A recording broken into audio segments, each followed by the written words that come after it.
స్నేహితులారా, ఈ సమయాన్ని బట్టి దేవునికి వందనాలు తెలియజేస్తా ఉన్నాను. ప్రేమపూర్వకముగా మిమ్మల్ని అందరినీ వాక్య ధ్యానంలోనికి ఆహ్వానిస్తూ ఉన్నాను.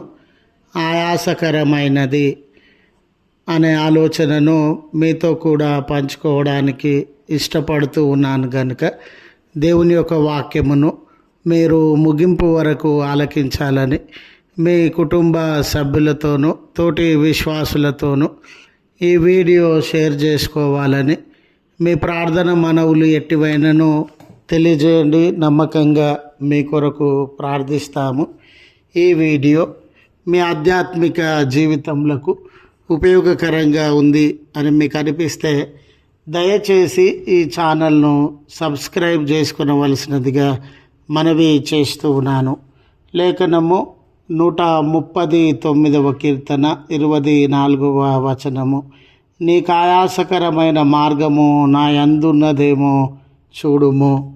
స్నేహితులారా, ఒక మంచి కుమారుడు లేక కుమార్తె యొక్క లక్షణాన్ని మనము గమనించినప్పుడు ఎప్పటికప్పుడు తన జీవితమును పరిశీలన చేసుకొని తన తల్లిదండ్రులకు ఆయాసాన్ని, తన తల్లిదండ్రులకు ఇబ్బందిని కలుగజేసే ప్రవర్తన, మాట, విధానము ఏమైనా ఉండినదేమో అని చెక్ చేసుకుంటూ తనను తాను నూతనపరచుకోవడానికి ఇష్టపడే కుమారుడుగా, కుమార్తెగా వారు ఉంటారు.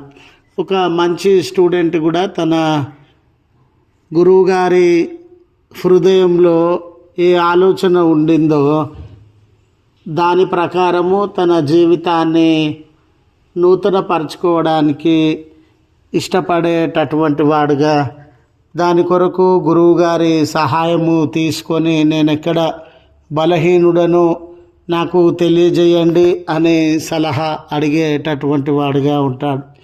దావీదు భక్తుని జీవితాన్ని ఈ కీర్తనకు సంబంధించి మనము గమనించినప్పుడు వారు కూడా దేవునికి సమస్తము సాధ్యమని, దేవునికి సమస్తమును తెలుసని, ఆయన కన్నులకు మరుగైనది ఏదీ లేదని, భూమి అయినా ఆకాశమైన సముద్రమైన నలు దిశలలో ఎక్కడైనా ఏ స్థావరమైనా ఆయనకు మరుగై ఉండలేదని, అంత మాత్రమే కాదు, మానవ జీవితము అనేది అది పుట్టుకను మొదలుకొని మరణం వరకు, తల్లి గర్భంలో ఉన్నది మొదలుకొని హృదయ అంతరంగము వరకు దేవునికి సమస్తము తెలియనని ఎరిగినటువంటి విశ్వాసిగా ఈ మాటలను పలుకుతూ ఉన్నాడు.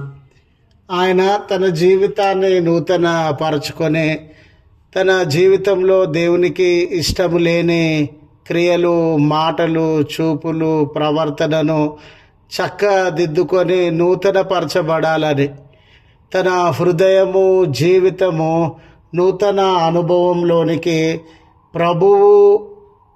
ప్రభువునకు సంతోషాన్ని, ప్రభువునకు ఆమోద యోగ్యముగా ఉండే రీతిని కలిగి ఉండాలని ఆశించుచున్నటువంటి వాడుగా, ఆ కోణంలోనే దేవుని ఎదుట ఈ విన్నపాన్ని ఉంచుచూ ఉన్నాడు.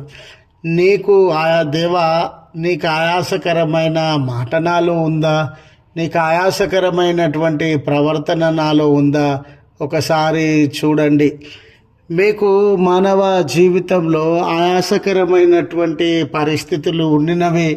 కొంతమంది గర్వమును బట్టి, కొంతమంది అసూయను బట్టి, కొంతమంది పాపమును బట్టి, మరి కొంతమంది జీవితాలలో ఉన్న చెడు తలంపులు, చెడు ఆలోచనలను బట్టి, మరి కొంతమంది జీవితాలలో వారిని వారే కేంద్రంగా చేసుకొని మేము నీతిమంతులమని అనుకోవడాన్ని బట్టి, ఇలాంటి గుణము కలిగిన ప్రజలను లేక తమలో తాము నీతిమంతులమని తలపోస్తూ ఉన్నటువంటి వ్యక్తులను చూచినప్పుడు, వారి ప్రవర్తన చూచినప్పుడు ఆయాసపడేటటువంటి దేవుడవుగా ఉండినావు, అలాంటి ప్రవర్తన నాలో ఉండినదేమో అని దావీదు భక్తుడు దేవుని ఎదుట ఈ విన్నపాన్ని తెలియజేస్తూ ఉన్నాడు. ఒకవేళ నాలో చీకటి ఉంటే, నాలో చెడుతనం ఉంటే, నాలో మరి గర్వం ఉంటే, నాలో అవిధేయత ఉంటే, నాలో స్వనీతి ఉంటే, వీటిని చక్కబెట్టుకోవడానికి నేను ఇష్టపడుతూ ఉన్నాను. నా జీవితము మార్పులోనికి రావాలని నేను ఆశిస్తూ ఉన్నాను. తెలియజేయండి దేవా, నన్ను చక్కదిద్దండి దేవా, నాలో ఉన్న బలహీనతలను దూరపరచండి దేవా అనే ఈ విన్నపమును దేవుని ఎదుట ఉంచుచూ ఉన్నాడు. బహుశా దావీదు గారు అప్పటికే గొప్ప స్థితి కలిగినటువంటి వాడుగా, ప్రజలందరి ఎదుట భక్తి కలిగినటువంటి వారుగా, పేరు ప్రఖ్యాతలు కలిగినటువంటి వాడుగా, సమాజంలో ఒక స్థాయి కలిగినటువంటి వాడుగా ఉండినాడు. ఎప్పుడైనా చెక్ చేసుకోవాల్సి వస్తే, సరి చేసుకోవాల్సి వస్తే, మనము ఇతరుల జీవితములను చెక్ చేయడానికి, ఇతరుల జీవితములను సరి చేసుకోవాలని సూచించడానికి ఆలోచన చేస్తాం. కానీ నాలో ఇంకా ఏమైనా బలహీనత ఉందా అనే విషయంలో వెనుకబడి, నాలో ఏ పాపము లేదు, నేను సరి చేసుకోవాల్సినటువంటిది ఏమీ లేదు అన్నట్లుగా వ్యవహరిస్తాం. ఆ రీతిగా ఉండకుండా దావీదు గారి వలె నా జీవితంలో ఏదైనా దేవునికి ఆయాసకరమైనదిగా ఉండిందేమో అని మనల్ని మనం నూతనపరచుకోవడానికి సిద్ధపడాలని మనవి చేస్తూ ఈ మాటలను ముగిస్తూ ఉన్నాను. ప్రార్థించుదము. కృపగల తండ్రి, ఈ దినపు దీవెనలతో మమ్మను దర్శించండి. మా జీవితాలలో ఆయాసకరమైన పరిస్థితులు ఏమైనా ఉండినట్లయితే ఇతరుల వైపు కాదు దేవా, మొదట మమ్మల్ని మేము చెక్ చేసుకుంటూ మాలో ఉన్న ఆయాసకరమైన మార్గములను విడిచిపెట్టుటకు మీ శక్తిని, పరిశుద్ధాత్మ సహాయమును మీ నామమున అనుగ్రహించవలసినదిగా ప్రార్థన చేస్తూ ఉన్నాం. ఈరోజు మీ కృప సహాయము నడిపింపు కొరకు నిరీక్షిస్తూ ఉన్న బిడ్డలందరితో మీ సహాయాన్ని దయచేయండి. వారి పనులందు మీ నడిపింపును ప్రసాదించండి. దినపు దీవెనలతో మమ్మల్ని అందరిని దర్శించమని క్రీస్తు పేరట వేడుకొనుచు ఉన్నాము తండ్రి.